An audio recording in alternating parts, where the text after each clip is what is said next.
Hey guys, welcome to an interesting video on Wild Rift. Today we're back with a Jhin updated complete guide for patch 3.1 plus. Or 3.2 plus, I'm sorry, we're not at 3.1 anymore, we're at 3.2 now. So when I'm making this video is when it's the day when patch 3.2 B's patch preview is being released on Twitter by Wild Rift, the official Wild Rift Twitter. So I know that this is not patch 3.2 itself, but 3.2 plus basically means 3.2 onwards. So yeah, we're going to be talking about Jhin. Now, as you guys saw from my tier list, Jhin is not the best ADC at the moment. I ranked him at A+, so there are really a lot better picks than Jhin. But what is really good about Jhin is, of course, his champion design. And if you enjoy the playstyle of Jhin and how Jhin works, there really is no champion like him, where you have like an ammo system and you have a system where you change your attack speed to attack damage and you can't get, more attack speed. The closest is Graves, but Graves doesn't have like a huge long range ult, a long range, CC with Jhin's W, etc. Basically what I'm trying to get at is if you enjoy Jhin, you can still play Jhin. Jhin is still really viable. I've been spamming honestly 20 plus matches of Jhin at this point, spamming so much Jhin. And we just recently did a video on Conqueror Jhin. So really what I wanted to get at here is, I wanted to, nothing too much has changed about Jhin, but the reason why I'm making an updated complete guide is because now that I've tested Jhin on so many matches, I can give my views on every viable Jhin rune, every viable Jhin item, that sort of deal. So we're gonna get into that, but before that, of course, as usual for my updated complete guides, I will be of course putting the original complete guide in the cards above, and you guys can refer to that for the skills and the leveling order. But without further ado, we're gonna jump into Jhin's build itself. So this is gonna be Jhin's build. So I'm gonna of course be explaining it in depth. So first we start off with the build. So first up here we have Stormrazor. So obviously Stormrazor works really well on Jhin. It gives him AD, gives him crit, and gives him that energized passive. Of course the energized passive is really useful because Jhin is really all about movement. It's about slowing enemies down and speeding yourself up, because Jhin has no dashes at all. So really it's all about movement speed and mobility with Jhin. That's why Stormrazor passive really amazing on Jhin and really amazing as an item overall. Then you go for Boots of Swiftness second. Now, caveat to this is if, for example, you can afford a BF sword and normal tier 1 boots of speed, of course you go for tier 1 boots and the BF sword. But if you're at a case where you have 1,000 gold and you can't afford a BF sword, you go for the boots of swiftness first. You don't go for normal boots and a glove, or you don't go for normal boots and a long sword. You just go for the boots of swiftness straight. So what this gives you is, firstly, gives you that extra movement speed compared to other boots, which gives you less. Also gives you that movement speed slow resistance, which will make a huge difference with Jhin, because as we mentioned, Jhin is all about the movement speed. And yeah, that's pretty much it. I could also mention here for the enchant, generally you want to go for either your stasis if you need the stasis to survive, or if not, my favorite on Jhin is Proto Belt, because Jhin, as I said, has completely no mobility. So this Proto Belt will give you your only form of mobility to sort of like chase people down or to escape as well. So Proto Belt, one of my favorite enchants on Jhin. QSS also an option if you really do need it, but generally Proto Belt and stasis is going to be better. Next up, you go for the IE. IE, of course, more damage, more crit damage. Don't need to explain this one too much. Of course, 2 items combo of Stormrazor and IE really common as well. Now for your third item, you really have 2 choices here. So I've tested a lot of games going Rapid Fire Cannon first, and a lot of games going Moral Reminder first. Now honestly, I found that nowadays, majority of the time, more often than not, you actually go for Moral Reminder first. Now why is this the case? Because by the time you're into building your third item, normally that's the point in the game where there are a lot of team fights, and Jhin always has to stay in the backline because he has no mobility. He can't dive anybody. He's not like a Kaisa or a Lucian that can dash forward, kill somebody, and like dash back or flash back, that kind of thing. Jhin can't do that. So Jhin has to attack whoever is directly in front of him. And who is directly in front of him, more often than not, is going to be the tank. It's going to be like the Mundo, it's going to be the Garen, it's going to be the Darius, it's going to be the Set. Whoever it may be, generally it's going to be some kind of tanky frontliner. So generally, because of that, you get so much more value from going Mortal Reminder as a third item compared to going another crit item. Because with the Mortal Reminder, you get, aside from the AD, you get the armor penetration, which is going to help you shred those tanks in the front line, who is going to be the people you're going to be attacking a lot of the time anyways, because you really have no choice. And aside from that, you also get the Grievous Wounds, which is really going to help you with those, tanks that lifesteal a lot. Think like Dr. Mundo, Nasus, that kind of those kind of tanks. And generally, the Grievous Wounds just going to be really helpful whoever you're attacking, because most champions have healing. Then, as your fourth item, of course, the fourth item could be the Moral Reminder as well, but fourth item, you go for Rapid Fire Cannon. Rapid Fire Cannon gives you that increased range, which is going to be very useful with Jhin, so you can get that long range shot off. Don't have to walk too close to the enemies, and just use that Rapid Fire Cannon. Of course, gives you more crit, and of course, attack speed is converted to AD. So it gives you a little bit of movement speed as well, which is going to be helpful for Jhin, and really it's more about that bonus attack range, and also synergizing with the Stormrazor Energized passive. Then lastly, GA. Now, as I always mention in all my videos, in solo queue you can't rely on your support or on your teammates to keep you alive, so you really need that GA and in order to keep yourself alive and just revive when you need it, basically. Now, when your GA is down, if you're the type of player who doesn't like to go for GA, I found that after a lot of testing, I tested Static Shift as your last item, I tested Bloodthirster as your last item. I found that Bloodthirster is way better. Reason why I prefer Bloodthirster so much is because you get more AD, more crit, of course, gets 100% crit, and most of all, the physical vamp. Now, Jhin, of course, does huge damage on his auto attack, so that physical vamp is going to be healing you by a lot. And when you're in combat with an enemy, even if it's like one-on-one with both you and your enemy attacking each other, with the Bloodthirster, you're generally just going to win. Because basically, the healing is just so much, basically. It really is that simple. The healing is just so much, you want to get the Bloodthirster. Now, the only other viable item here is going to be the Static Shift, of course. Now, you could also go for you could also opt into, where is it if I can find it, a Maw of Marmorius if you need, oops, tapped that wrong, one. You could also opt into a Maw of Marmorius if you need that magic resist, and also the Edge of Night if I can find it. Yep, there we go, the Edge of Night if you really, come on, Edge of Night, if you really need that shield, like if there's a Malphite or some kind of champion on the team that needs to hit you, that spell shield could save your life, so that is also a possibility. So, but basically, if you don't want GA and you don't need Maw or you don't need Edge of Night, the best option is going to be Bloodthirster. Bloodthirster is better than Static Shift. Static Shift overall, I believe, gives more damage because it does synergize with the Energized passive, but in my testing, Bloodthirster is simply just a better item overall because of the lifesteal. So if you guys didn't notice, Jhin doesn't actually have any lifesteal in this whole build. The only lifesteal you have is from the Fleet Footwork, which I'm going to get into now. So, on Jhin, I actually tested out a lot of runes. I tested out Fleet Footwork, I tested out Kraken Slayer, and I tested out Conqueror. So what I found is that Kraken Slayer doesn't quite work on Jhin, because you cannot proc it really often enough on Jhin. So Kraken Slayer doesn't quite work, and it falls off like a truck in the later stages of the game. So really, Kraken Slayer is a no-go. Now, Conqueror. We just did a video on Conqueror Jhin. So Conqueror Jhin does actually work. So you can take a look at the supplementary guide on that if you want to take a look at it. Conqueror Jhin does in fact work, but it requires, to be fully effective, it requires those long drawn out team fights, which doesn't always happen. So it's not the most consistent in terms of a rune. So what I found to be the best rune after testing all three of those runes is still going to be Fleet Footwork. So now, why is Fleet Footwork good? It just got nerfed in terms of the healing.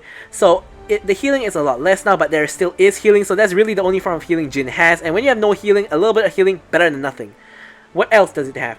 Movement speed. So bonus movement speed, 20% for 1 second. That is really why this is important, because the movement speed proccing on Fleet Footwork, which you do proc it quite a lot in team fights, is really going to be very useful for you to reposition in the fights left or in right, for you to run away or for you to chase down people. It really makes a difference. That's the main reason you take Fleet Footwork, is because of the movement speed. Lastly, the mana you get from mana restore you get from attacking champions. Now that's not the main point for Jhin, but it's still useful because Jhin does use quite a lot of mana, so it's useful either way. Now next up, weakness. So the reason you take weakness is because you do have slows on Stormrazor. Your auto attacks gives slow. You do have a root on your W, you have a slow on your E, and you slow on your alt. So basically you can proc weakness because of that. And the only other option you have is going to be, of course, Hunter Vampirism, which is also a really good option, but I think weakness is just better. And I forgot to actually change this. I knew I had this change, but this is supposed to be Nullifying Orb. So now, Jhin is a very strong lane dominant champion that does huge damage in lane. Quite easy to get not solo, but 2v2 kills in lane with Jhin. So that's why Nullifying Orb is good, because when you play those aggressive lane dominant ADCs, you want this to be able to save your life possibly in those like full all-ins. So this is really going to be helpful. Of course, you also have like Bone Plating, Hunter, Titan as also options for the Resolve rune. And now lastly, the last rune. Now, I've tested a lot on this one. I've tested Mana Flow Band, I've tested Hunter Genius, and I've tested Nimbus Cloak. Now, I know Jhin is all about movement speed, but in this case, I think Nimbus Cloak doesn't really help too much, although I think it's a really good option as well. Mana Flow Band, he doesn't quite need, although he does have mana issues. I think I did mention that Mana Flow Band is a good option in the Conquer Jhin Supplementary Guide, but now I don't think so anymore after 20 matches of testing. Now I think actually Hunter Genius is the best, because Jhin does rely on his abilities quite a lot in addition to his auto attack, so having them up more often is going to be really useful for Jhin. So I think actually Hunter Genius is going to be the best rune for the inspiration tree. Now for the spells, of course, it's going to be Flash and it's going to be Exhaust. Now this is really straightforward. I don't think I need to explain that anymore, and we've also been talking about that for 10 minutes. So now we can move on to talking about the gameplay.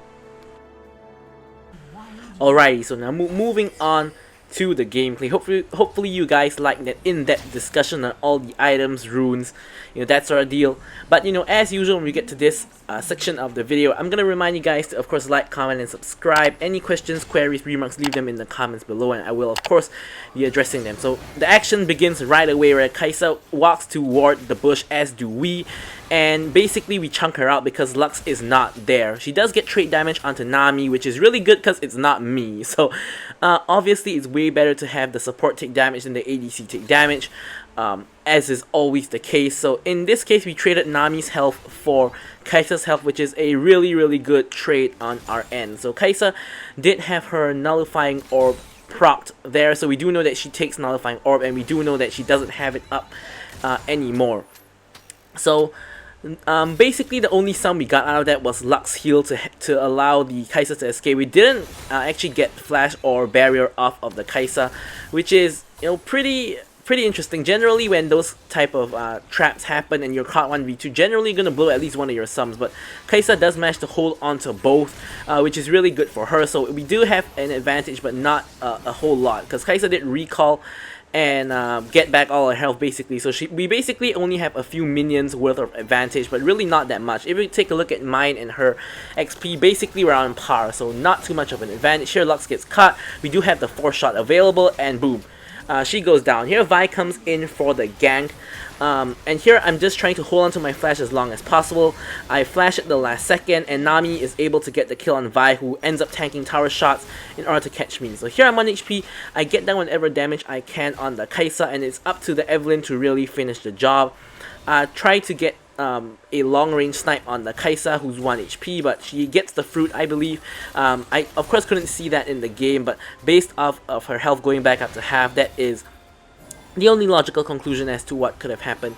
Now, really unfortunate what happened to the Lux there, because it's pretty obvious that the Lux was trying to set up for the gank coming in by the Vi, but unfortunately for her, we burst her so fast that Vi has not even really reached the lane yet, and we end up in a 2v2 with Vi and Kai'Sa. Vi gets over eager and doesn't know that I still have flash, so she gets baited into tanking tower shots, and I flash away at the last moment so that I don't die, and she dies instead. Kill did go to Nami, but overall, of course, a kill is a kill. It's still amazing. And Evelynn came from the counter gank. Unfortunately, Kai'Sa does survive. So hey, overall we basically trade 2 for 0, so that's fine. So here we can see we start off 1-0-1, and Jhin is a very snowbally champion. As I mentioned, he is a really strong burst champion, because obviously he only has 4 shots in the chamber, so each of his shots is going to be doing a whole load of damage. So he's a very bursty champion, and now with the scaling with crit on his 4th shot, he does have a little bit better scaling into the late game. Of course, it's still nothing to write home about, not like Kai'Sa or Jhin scaling, but it's way better than what it was, so you can't complain too much. So of course, Jhin is only really strong in the early to mid game. Now here, as you guys take a look, we're gonna get into another fight. Boom, boom, boom. I use my E to really proc the weakness, and that allows us to get the kill on the Lux. Now you notice there that I actually targeted the Lux instead of the Kai'Sa. And now the reason why I did that is because I thought Lux is going to be a way easy kill. Now both of them have both sums down, but Kai'Sa has ult. So if we go on the Kai'Sa, she has the huge shield from her ultimate, and because of that, I think we're not going to be able to get the kill. So I actually make the snap decision to go for the Lux instead of the Kai'Sa, which of course allows us to pick up the kill on the Lux. Of course, it could be said that the better decision was the Kai'Sa, but hey, I stand by my decision in this instance. And yeah. So as I was trying to say before the fight broke out, Jhin is really only strong in the early to mid game. When you get to late game, he really does fall off. Now he doesn't fall off as hard because of the scaling on his 4-shot now, but still the case remains that he's not the best scaling ADC. Now if you take a look at my team basically only Yasuo really scales well, whereas on the enemy team we have champions like Kai'Sa and Nasus that are very good scalers, so we basically lose the game when it reaches too late. So in this particular game we do want to end the game as quickly as possible and try to snowball the early game, because obviously with champions like Evelynn and Jhin, we do have a lot stronger of an early game compared to their team. So that is what we're basically doing. Here are 2-0 and 1 already, so we are kind of sticking to that plan. Lux tries to catch out the Evelynn, and Vi comes in as well, manages to push me back, so I'm going to immediately flash. Kai'Sa ults under the tower and ends up tanking tower shots, but the barrier does end up saving her. I'm going to use my ultimate. I get a shot in on the Lux, I get the shot in on the Kai'Sa as well to get the kill, and I get a shot in on the Vi. Yasuo and Diana obviously have both rotated here, Evelynn on the way as well. It becomes a really messy, scrappy fight, and Yasuo picks up a double. Triple actually, and I pick up 1 kill. So overall we basically killed 3. Was it 4? Yep, I think it was 4. I think Lux died. Yeah, Lux died as well, but they both already respawned because it's still really early on in the game. So we basically got a 4-0, and also the Infernal Dragon off of that. So the kill score now 7-1. We're really snowballing, which is what we really want to do as this particular team. So this is definitely going way in our favor. But a small spoiler, it kind of goes a bit sideways in the mid game. So this game is not going to be a completely one-sided stomp. It does get interesting after a while.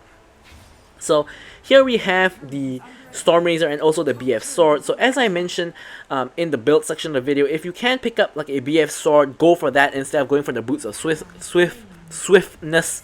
So that's exactly what I do. I get the BF Sword and Boots of Speed, which is the tier 1 boots, instead of going straight for Boots of Swiftness, because BF Sword obviously is going to give me a lot more damage, so I'm really strong at this point. But obviously my team is all rotated for the Herald fight, so I'm going to use one of Jin's biggest strengths, which is his wave clear. As you can see, if you EWQ the wave, you basically can almost instantly clear one entire wave, and this really helps Jhin when he's playing weak side. So as you guys can see here, Nami just now rotated to the Herald. She's back here now, of course, but as a single ADC, I can just stay under tower and instantly clear wave, so the enemy doesn't actually get to push, and they lose a lot, especially since both Lux and Kai'Sa were here, and my team manages to secure the Herald. So they do lose a lot because they cannot really get any meaningful damage off onto the tower. So that is one of the really strong strengths of Jhin. Of course, also when you're pushing, here Kai'Sa gets caught, 2 shots into Kai'Sa, 3 shots into Kai'Sa, 4 shots into Kai'Sa, and we basically just kill Kai'Sa with our ultimate.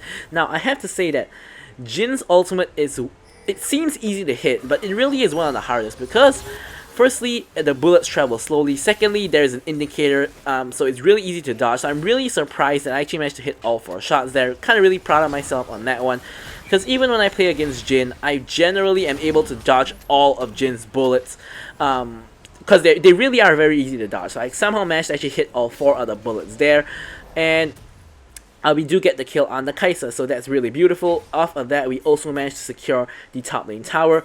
Darius has already secured the bot lane tower, so we already have 2 towers. Now we're using Rift Herald in mid to secure the mid lane tower, so it's all good. I mean, the Rift Herald did just basically die because Evelynn put it way too early, but hey, you know, it is what it is. Basically, we're still really good. We're still golden. 5k gold lead.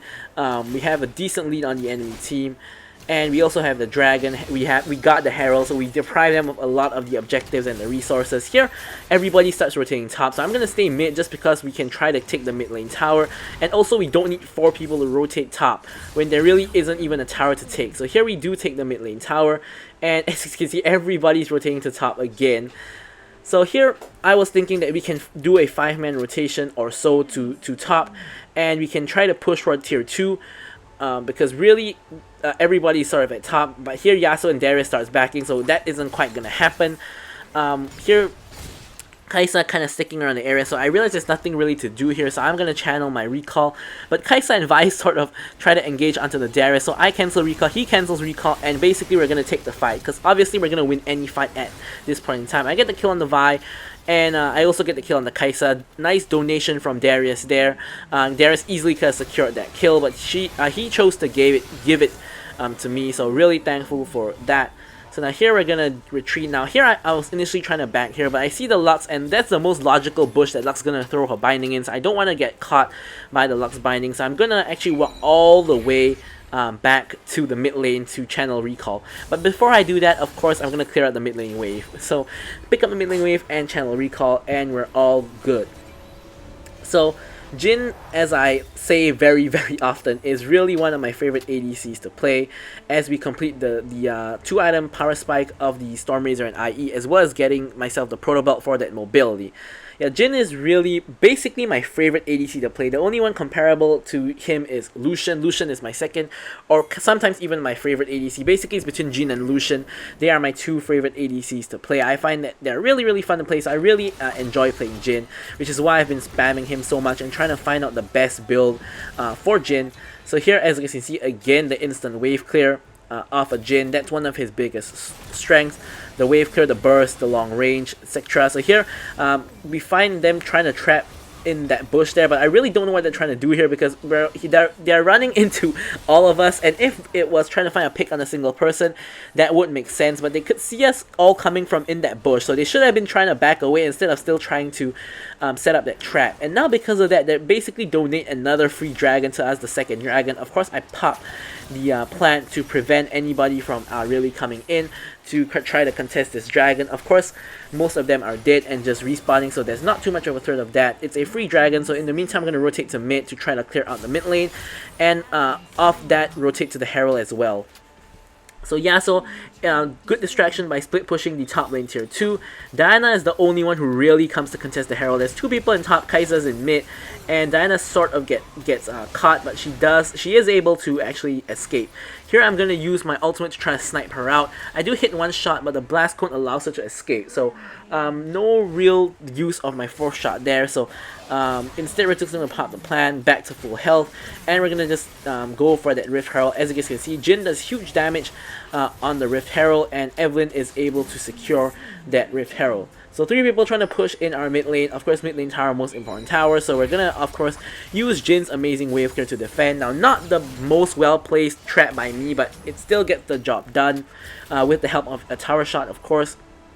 So here, I was thinking of backing, but I am just a little bit short of getting myself the Mortal Reminder. So as you guys can see in this particular match, we have a Vi and a Nasus, two pretty tanky characters, and the Diana, who's really the only fed member of their team, actually has the Crystalline Reflector, if you guys can take a look later on in the build. So she has armor as well. So three people have armor, like as you guys can see, the Crystalline Reflector on the Diana. So we really need that armor penetration with that Mortal Reminder, going for that as the third item instead of going for the Rapid Fire Cannon as we discussed in the build.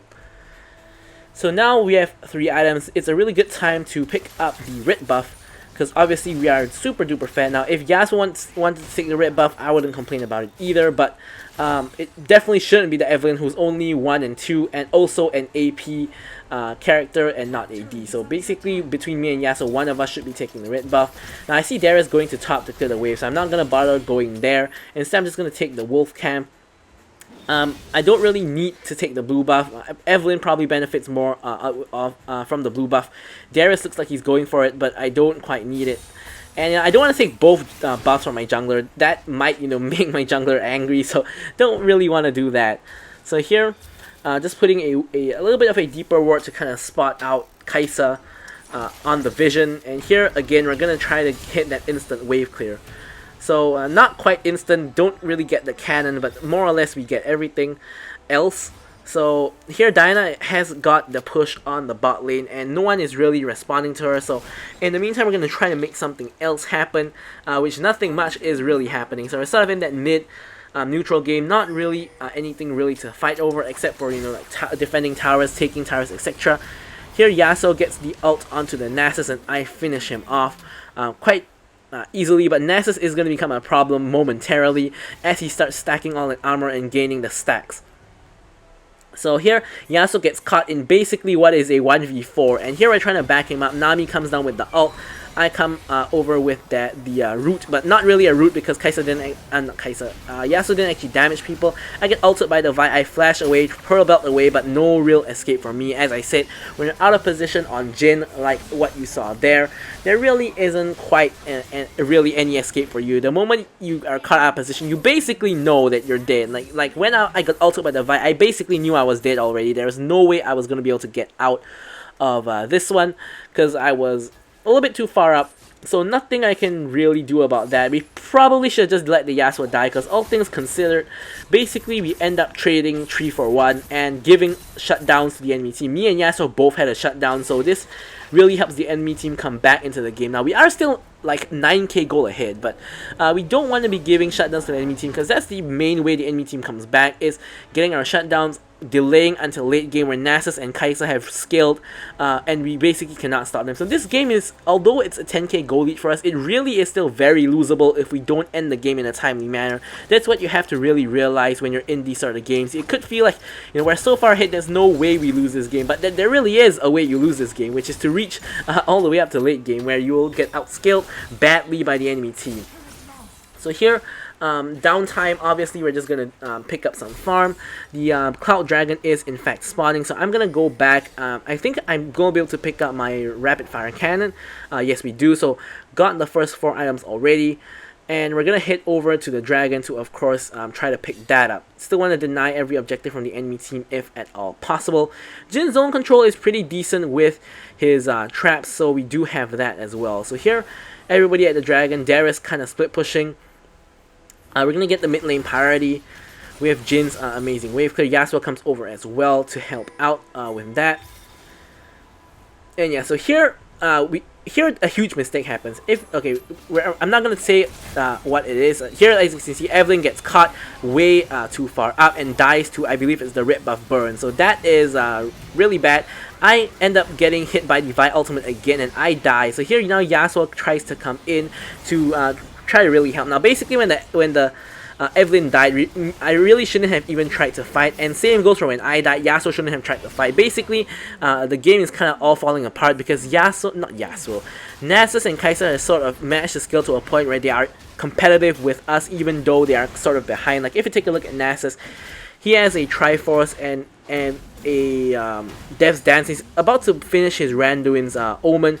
Kai'Sa has the evolves already on her Q as well as her E, so she's pretty competitive as well. Now obviously they're still way behind, but they're at a point where they can actually, as you guys can see, compete with us, of course, because I'm really kind of falling off. I've gone from like 8-0 to like 8-2, and yeah, it's really not looking too good for me. So I'm picking Baron because I think that the enemy team might be at Baron. It's a pretty good opportunity for them to take Baron straight off of the Dragon take, but it turns out that they aren't actually there.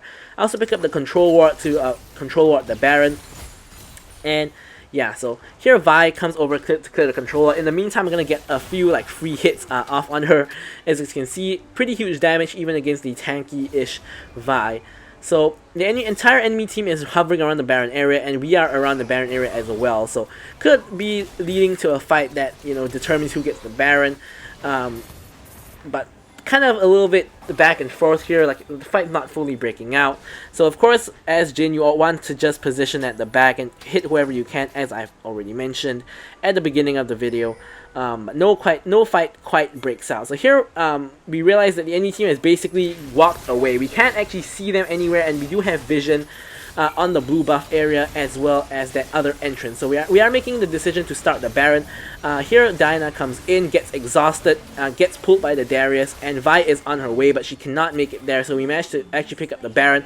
Obviously with me and Yasuo, we have huge DPS onto the Baron. We can take it really easily, and I have no idea why the enemy team decided to walk away from the Baron. So here is our next mistake. Here we are picking fights with the enemy over no reason. All we gotta do is we gotta just split up into the different lanes and just push up, push the different lanes, and really just out macro them basically. But as you guys can see from the minimap on the mid lane, you can see a fight just itching to break out in the mid lane while I'm trying to push the bot lane. So I'm trying to get bot lane, and people start recalling. Now here I see Nasus. I think I can kill the Nasus and then get the bot lane tower. So I'm trying to 1v1 the Nasus. I put a belt away. He flashes from my root, and I realize that I don't actually win against the Nasus. So I end up just dying 1v1 to the Nasus. So this is the point where I realized that, oh man, I've really gotten outscaled. Nasus is so tanky and he does so much damage now. So that was really a huge my bad for thinking I could actually take down the Nasus, because I thought I was so fed that I could easily take him down, but nope. Nasus maybe 5-5 before I actually fought him, but you know, he has 2 tank items and a ton of stacks, so he's gonna be really tanky and doing a lot of damage at the same time. So I just die to Nasus, which is not really what we want, of course, from the situation. So here my team looks like they're about to get caught by the enemy team. But not quite, thankfully. So here we basically have lost the pressure to really try to take towers, because I'm not really around, and basically me and Yasuo are the main sources of damage. Yasuo is melee, so he sort of has to fully commit to a fight. He can't just poke around like me, so it's really dangerous to sort of really force anything here. So off of that mistake from me, our team loses actually quite a lot, because with the Baron we basically only managed to take tier 2 mid, which is really little for what the Baron is. Like, you should be getting at least an inhib at this point in the game with the Baron.